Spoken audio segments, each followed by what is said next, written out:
আওয়ামী লীগ ফিরে আসবে। আমি বলছিলাম যে 12 থেকে 14 তারিখের মধ্যে আওয়ামী লীগ ফিরে আসতে পারে, এপ্রিলের মধ্যে যদি না হয় তাহলে অচিরে আসবে। হ্যাঁ, এটা তারেক রহমানের হাত ধরেই আসবে। আর এর আগে যদি একটা জুলাই হয়ে যায় তাহলে তারেক রহমানও থাকবে না এই দেশে। হ্যাঁ, এটা বললাম আমি। দেখেন, আচ্ছা, আওয়ামী লীগকে ফিরে আনার জন্য 4টা নতুন আইন আপনার উদ্যোগ নেওয়া হয়েছে আইন করার। সেগুলো আমি এখানে নাই বললাম, কারণ ভাই আমি কি যেন বলে যে নিজের খেয়ে বনের মহিষ তাড়াইতে আসি নাই। মানে রাজশাহীর প্রধান হবে, উনি বলছিল যে এই কি যেন শোন মামলায় আবার আওয়ামী লীগকে গ্রেফতার দেখাইতে হবে। মানে নাটক, মানে ওই যে পিউ নাটক কম করো, আসতেছে আবার ডায়লগ গুলো, ওয়েট করেন আবার ডায়লগ গুলো আসতেছে। তো এই আইবি রহমানকে জামিন দেওয়া দেয় নাই। আইবি রহমান কিন্তু অনেকটা স্বচ্ছ ইমেজের মানুষ। উনি কিন্তু দেখেন মানে শামীম ওসমানের বিরুদ্ধেও কথা বলছে। কেউ ধোয়া তুলসী পাতা না। আমি কেউ এখানে জাস্ট এই কি যেন বলে সুনাম করতে আসি নাই। তো আইবি রহমানের কথা বলবো যে ওনার একটা জিনিস ভালো লাগছিল, সারা রাত পুলিশ ওনাকে গ্রেফতার করতে পারে না জনগণের জন্য। জনগণ ওনাকে পাহারা দিয়ে রাখছে, বলছে যে না ওনাকে নিতে দিবেন না।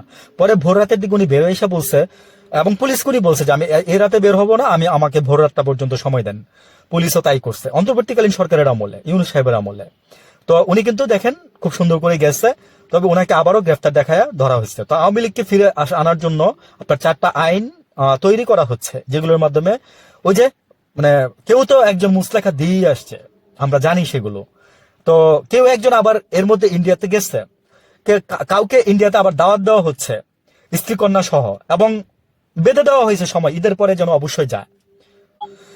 বলার তো শেষ নাই। বলতে গেলে আসলে হয় কি জানেন, যে মানে কোনটা বলে কোনটা বলবো, এই জন্য তাড়াহুড়ো করে অনেকটা বলতে যাই।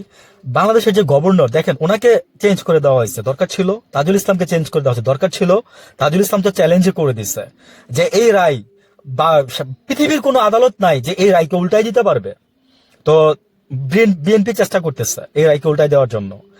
যেখানে নাকি জাতিসংঘ, হ্যাঁ, যেখানে জাতিসংঘ আপনার আজকে মিডিয়াগুলো কই, আজকে মিডিয়াগুলো সব কি একদম মানে পাচাটা হয়ে গেছে। আমি বুঝি না যে যেই দল ক্ষমতায় আসবে তারই পাচারতে হবে, আপনাদের পা চেটে চেটে থাকতে হবে। তার মধ্যে যারা ব্যতিক্রম আছেন তারা এই যে দেখেন এখন টিভির 4 জন আউট করে দিচ্ছে।